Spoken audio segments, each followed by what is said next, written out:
जय हिंद साथियों, कैसे आप सभी लोग। उम्मीद करते हैं बढ़िया होंगे और अपनी तैयारी में लगे होंगे। दोस्तों आज का हमारा जो टॉपिक है वो यूपी पुलिस कांस्टेबल री एग्जाम के लिए हम पूरे आपको 37 प्रश्न कराएंगे आपको, जो कि यूपी पुलिस में 37 प्रश्न यानी हिंदी में पूछे जाते हैं दोस्तों। जो कि RWK में जो 21 जुलाई 2024 को जो भी मॉक टेस्ट हुआ था उसमें जो भी हिंदी के प्रश्न पूछे गए थे, टोटल के टोटल 37 प्रश्न आपके सामने रखेंगे। देख लेते हैं कि हिंदी का लेवल क्या रहता है यूपी पुलिस में। हिंदी हमको सिलेक्शन दिला पाएगा या नहीं दिला पाएगा दोस्तों। हिंदी अगर आपकी अच्छी है तो आपके सिलेक्शन के हकदार अवश्य बन जाएंगे दोस्तों। तो हिंदी को आप अवश्य मजबूत कर लें दोस्तों। तो काफ़ी बच्चों ने कमेंट भी किया कि हिंदी चारों सेक्शन कंप्लीट करा दिए सॉल्यूशन। तो हम आपको मैथ तो यानी कि सॉल्यूशन दे ही रहे हैं दोस्तों, पहले से भी पिछले तरीके से भी दे रहे हैं दोस्तों। तो हमने सोचा क्यों ना बच्चों की बात को मान लिया जाए और इनको सॉल्यूशन भेज दिया जाए। तो हम आप यहाँ पर हिंदी के 37 प्रश्न आपको बताएंगे दोस्तों। ठीक, तो बने रहें। वीडियो अच्छा लगे तो दोस्तों के साथ शेयर अवश्य करें। चैनल पर पहली बार तो सब्सक्राइब अवश्य करें दोस्तों। जैसा आप बताते हैं मैं वैसा आपके लिए कराता रहता हूं दोस्तों सॉल्यूशन, क्योंकि आपको दोस्तों चीज़ें समझाने थे हमसे, हमको भी याद हो जाती हैं और आपको दोस्तों अपने आप याद होती जाती हैं दोस्तों। ठीक, तो यहाँ से हम स्टार्ट कर लेते हैं। एक बात और कहना चाहेंगे आपसे कि जो भाई SSC GD की तैयारी कर रहे हैं उसकी हमने चारों के चारों सेक्शन सॉल्व करा दिए हैं दोस्तों।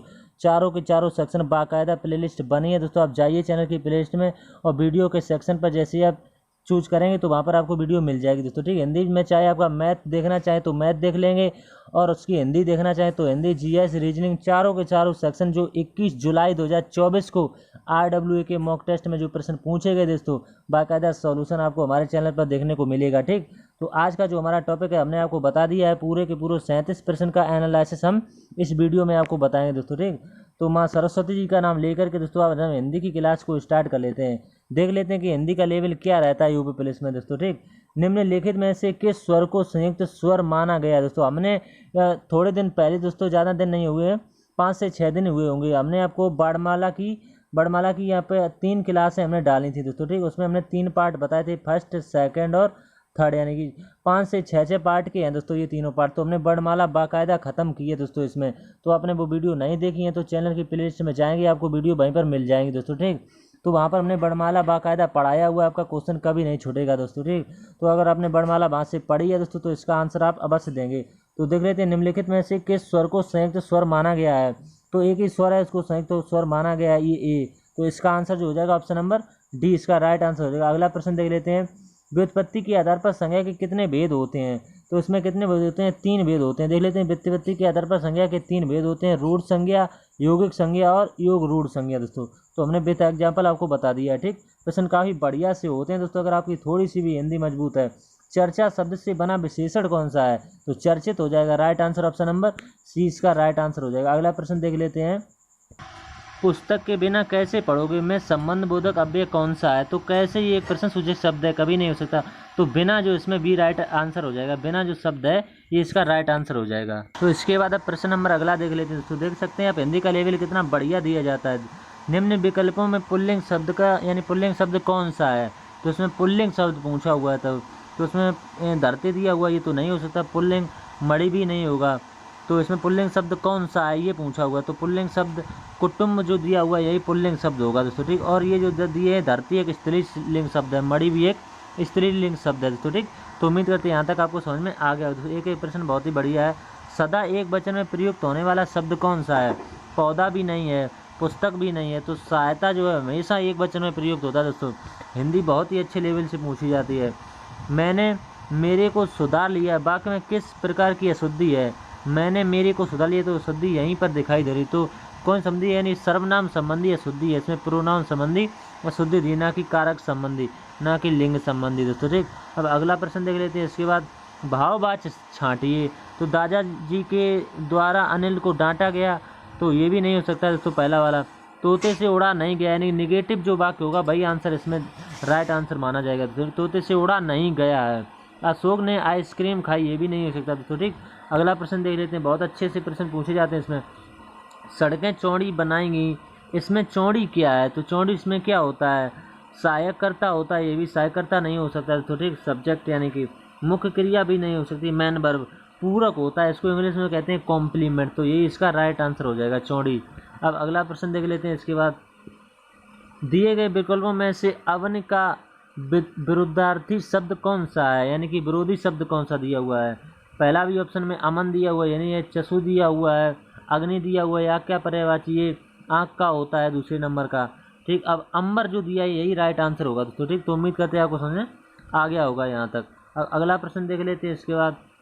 उससे अच्छे तो आप हैं में कौन सा कारक है? उससे अच्छे तो जब तुलना की जाती तो वहाँ पर अपादान कारक होता है दोस्तों। ठीक, तो अधिकरण भी नहीं होगा, करण भी नहीं होता। यहाँ पर आपको ध्यान रखना है जब तुलना की बात आए वहाँ पर अपादान कारक हो जाता है। अगला प्रश्न है इसके बाद, स्पर्श व्यंजन, कंठ ध्वनि, अघोष और महाप्राण ध्वनि कौन से? दोस्तों वर्णमाला से ये दूसरा प्रश्न है, एक पहले भी हो चुका है, तो हमने कहा था ये क्वेश्चन 2 नंबर का इसमें होता है, तो 4 नंबर यहाँ से इसमें पूछ ली तो वर्णमाला। तो का भी नहीं होता, ये तो कंठ होता है, ये कंठ से बोला जाता है, लेकिन अघोष महाप्राण के अंतर्गत ये नहीं, गा भी नहीं होगा। खा एक ऐसा वर्ड है जो स्पर्श व्यंजन भी है, कंठ ध्वनि भी है और अघोष भी है और महाप्राण भी है, तो यही इसका राइट आंसर हो जाएगा। अगला प्रश्न है इसके बाद, तत्सम तद्भव से बने सही शब्द युग्म को चिन्हित कीजिए। तो इसमें हत्ता को हाथ कहते हैं, ये भी गलत होगा। रत्ता को रात कहते हैं, ये भी गलत है। पत्ता को पत्र से, ये तत्सम तद्भव से बने सही शब्द का चयन हो जाएगा। ऑप्शन नंबर सी इसका राइट आंसर हो जाएगा। अगला प्रश्न है इसके बाद, प्रत्युत्पन्न शब्द में प्रयुक्त उपसर्ग क्या है? तो इसमें उपसर्ग बताना, यानी जो शब्द के पहले जुड़ते हैं वो उपसर्ग कहलाते हैं, जो बाद में जुड़ते हैं वो प्रत्यय कहलाते हैं। तो ठीक, यदि उस पर उपसर्ग जो प्रत्यय है बहुत ही इंपॉर्टेंट टॉपिक है यूपी पुलिस के लिए, तो इसमें प्रति जो है इसका राइट आंसर, कुछ बच्चे इसमें प्रा कर देते हैं, ये गलत हो जाता है। तो ठीक, ये भी नहीं हो सकता। अगला प्रश्न इसमें देख लेते हैं, इनमें एक शब्द घोड़ा का पर्यायवाची शब्द नहीं है, ये पूछा है। तो सैंदव भी घोड़ा का पर्यायवाची होता है, घोटक भी होता है, अश्व भी होता है, तो उसमें अश्व जो दिया हुआ है यही इसका राइट आंसर होगा। इसमें पूछा है, कुछ बच्चे क्या करते हैं इसमें नहीं देखते ही नहीं है, वो सीधा आंसर लगा देते हैं ये वाला, तो गलत हो जाता है। इसमें नहीं जो दिया हुआ है, अब एग्जामिनर खासकर नहीं शब्द जोड़ने लगा है दोस्तों। ठीक, तो इसका answer number option number A हो जाएगा। अगला प्रश्न देख लेते हैं, देश विदेश से घूमने वाले कश्मीर पहुँचे रेखांकित का एक शब्द बताइए। तो इसमें क्या होता है, जो देश विदेश से लोग घूमने आते हैं उधर से, उनको यात्री भी नहीं कहते, कुछ लोग यात्री बताते हैं, लेकिन भीड़ भी नहीं कह सकते, उनको पर्यटक कहते हैं दोस्तों। ठीक, ऑप्शन नंबर सी इसका राइट आंसर हो जाएगा। अगला प्रश्न देख लेते हैं इसमें, इन शब्दों से गुणसंधि कहते हैं, इन शब्दों में गुणसंधि किसमें है ये पूछा हुआ है। तो इनमें गुणसंधि किसमें, जिसमें ए की मात्रा दी होती है भाई गुणसंधि होती है, तो इसमें ओ की मात्रा है, तो ये गलत हो जाएगा। इसमें ये भी गलत, ऑप्शन नंबर 20 का राइट आंसर। तो उम्मीद करते हैं यहाँ तक आपको समझ में आ गया होगा। अगला प्रश्न देख लेते हैं, तो इसमें पूछा क्या है, अशुद्ध युग्म पूछा है ना कि शुद्ध, कुछ बच्चे यहाँ पर पढ़ते ही नहीं है और शुद्ध वाला टिक कर देते हैं, तो इसमें अशुद्ध युग्म पूछा गया है। तो सही दिगु समाज है, ये तो सही है। तुलसी कृत यानी कि तत्पुरुष समाज के अंतर्गत आता है, मंदोदरी बहुब्री समाज के अंदर आता है, तो हमें अशुद्ध बताना है। तो मर्डासन जो इसमें दिया हुआ है अभी समाज के अंदर नहीं आते हैं, अव्य बहु समाज के अंदर ये भी नहीं होता है दोस्तों। ठीक, तो इसका right answer option number D हो जाएगा। अगला प्रश्न है इसके बाद, शायद पिताजी आज आए यानी कि जाएं, जिस प्रकार का वाक्य, ये किस प्रकार वाक्य है? शायद पिताजी आ जाएं, शायद, तो इसमें संदेहार्थक वाक्य है दोस्तों। इसमें शायद संदेह है, मैं दोस्तों शंका है कि आ भी सकते हैं नहीं भी आ सकते हैं, आज्ञार्थक नहीं भी हो सकता है, इच्छार्थक भी नहीं हो सकता है, तो ऑप्शन नंबर बी इसका राइट आंसर हो जाएगा। अगला प्रश्न देख लेते हैं इसके बाद, निम्नलिखित में से अशुद्ध वाक्य का चयन कीजिए, यानी अशुद्ध आपको बताना है। मैंने आपके लिए शहर से अच्छी होटल से खाना मंगवाया, मैंने आपके लिए शहर की अच्छी होटल से खाना मंगाया, तो इसमें अशुद्धि पूछा, अशुद्ध वाक्य पूछा हुआ है। तो आपको प्रश्न बहुत ही आसान से आसान तरीके से पढ़ना पड़ेगा पहले कि प्रश्न पूछ क्या रहा है। तो जल्दबाजी में आप यहाँ पर शुद्ध कर देंगे तो ये गलत हो जाएगा।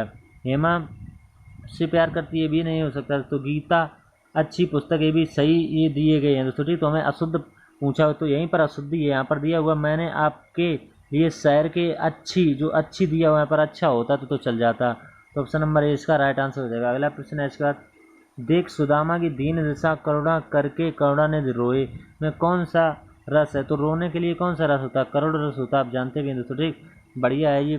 अब अगला देख लेते हैं इसके बाद, घनाक्षरी छंद है, इसमें छंद पूछा है तो कौन सी है? बड़िक छंद है, ये तो काफ़ी सरल सा प्रश्न था। अगला देख लेते हैं इसके बाद, उपमा अलंकार क्या होता है? भिन्न पदार्थों का सादृश्य प्रतिपादन होता है, तो ऑप्शन नंबर ए में इसका राइट आंसर दिया हुआ है। अगला प्रश्न है इसके बाद, 8 कनौजियों 9 चूल्हे लोकोक्ति का अर्थ क्या होता है? इसमें लोकोक्ति पूछा हो क्या? मस्त रहना होता है, फांका रहना होता है, यानी अलगाव की स्थिति होती है, ये आपका राइट आंसर हो जाएगा। अगला प्रश्न इसमें देख लेते हैं, यहाँ पर आप गद्यांश दिया हुआ है, इसमें 5 प्रश्न होते हैं, तो इनमें 5 प्रश्न के हमें राइट आंसर करने होते हैं। पूंजीवाद समाज में लेखक पुस्तक को पाठक के बीच बाजार आ गया है, कि उसमें हमें सबसे पहले गद्यांश को अच्छी तरह से पढ़ना होता है, तभी हम प्रश्न के आंसर निकाल पाते हैं।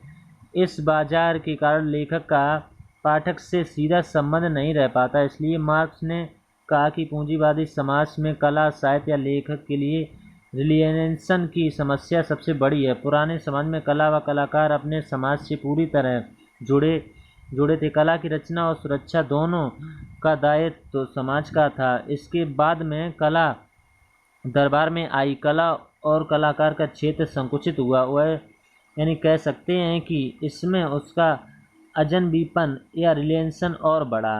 अब पहला प्रश्न इसमें है कि पूंजीवादी समाज में लेखक के बीच क्या आ गया है। तो इसमें पहले दिया है कि बाजार आ गया। यहाँ पर देख सकते हैं, ये हमने जब गद्यांश को पढ़ा तो हमें पता चला। तो प्रश्न है पहला, पूंजीवाद समाज और लेखक के बीच क्या आ गया, ये पहला प्रश्न है। तो क्या दरबार आ गया, क्या प्रचार आ गया, बाजार आ गया, इसका राइट आंसर होगा। ऑप्शन नंबर डी भी नहीं होगा तो सी इसका राइट आंसर हो जाएगा। अगला प्रश्न है इसमें ही है, दूसरा प्रश्न, पुराने समाज में कला की सुरक्षा का दायित्व किसका था। तो इसमें किसका था, हमने जब गद्यांश को पढ़ा था तो आपने देखा और समाज का इसमें बताया गया। अगला प्रश्न देख लेते हैं। इसके बाद,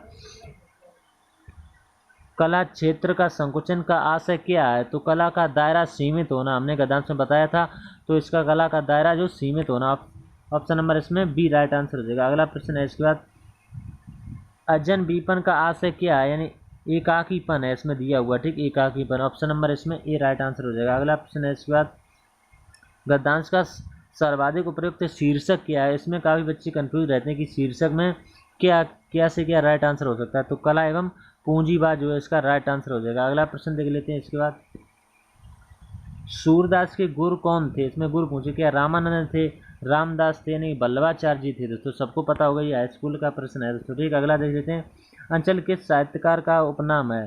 तो अंचल किस है, रामेश्वर शुक्ल जी का है दोस्तों, ठीक। इसमें ना तो ऑप्शन नंबर ए है, ना बी है, ना सी है। तो ऑप्शन नंबर डी इसका राइट आंसर हो जाएगा। अगला प्रश्न है इसके बाद, भोर का तारा एकांकी के लेखक कौन है, यानी भोर का तारा एकांकी लेखक कौन है, जगदीश चंद्र माथुर है दोस्तों, ठीक। तो ऑप्शन नंबर बी इसका राइट आंसर हो जाएगा। अगला प्रश्न इसके बाद देख लेते हैं, बघेली बोली किस क्षेत्र में बोली जाती। तो बघेली बोली आप जानते होंगे जबलपुर में बोली जाती है दोस्तों, ठीक। तो ऑप्शन नंबर डी इसका राइट आंसर हो जाएगा। अगला प्रश्न है इसके बाद, मनोविकार सूचक शब्दों, वाक्यांशों तथा शब्दों के अंत में किस चिन्ह का प्रयोग होता है। तो विस्मयबोधक चिन्ह का प्रयोग होता है, आप जानते हैं दोस्तों, विस्मयबोधक चिन्ह का प्रयोग होता है। अगला प्रश्न देख लेते हैं। इसके बाद, चलेरी में मिठास अधिक है, रेखांकित शब्द का विशेषण बताइए। तो मिठास में विशेषण क्या होता है, मिठाई भी नहीं हो सकता, मीठापन भी नहीं, तो मीठा जो है वो उसका राइट आंसर हो जाएगा। अगला प्रश्न है इसके बाद, निम्नलिखित शब्दों में से पूर्ण वर्तमान काल को स्पष्ट कीजिए। कि पूर्ण वर्तमान काल, अब हमारे पढ़ने का समय हो गया है। इसमें देखो गया है दिया हुआ, वह घूमने जा रही है, ये भी नहीं हो सकता ये। अब ऑप्शन नंबर सी देख लें, वह पढ़ रहा था, ये भी नहीं, ये कार्य जा रही है। तो ऑप्शन नंबर ए इसका राइट आंसर हो जाएगा। अगला प्रश्न है, ये लास्ट प्रश्न, कौन सा शब्द खर के लिए प्रयुक्त नहीं होता है। तो दुष्ट भी नहीं, गधा भी नहीं, तिनका भी नहीं, ये पूछा है नहीं होता है। तो ये तो सारे प्रयुक्त होते हैं, तो जो नहीं होता वो खरा दिया, वो यही नहीं होता दोस्तों। तो हमने पूरे के पूरे 37 प्रश्न दोस्तों आपको, अभी कितने मिनट होने वाले हैं आप देख सकते हैं दोस्तों, हमने बहुत ही जल्दी आपको बताने का प्रयास किया दोस्तों, ठीक। तो उम्मीद करते हैं आपको 37 के 3700 प्रश्न दोस्तों समझ में आए होंगे। दोस्तों आपने एनालिसिस कर लिया है, कितने बढ़िया तरीके से इसमें प्रश्न पूछ लेते हैं। तो इसके बाद हम 37% जो है, यानी 38% जो है वो जीएस के आपको बताएंगे, इसी यूपी पुलिस में दोस्तों, ठीक। तो उम्मीद करते हैं आपको यहाँ तक समझ में आया होगा दोस्तों। तो वीडियो यहीं तक रखते हैं, तब तक के लिए धन्यवाद दोस्तों।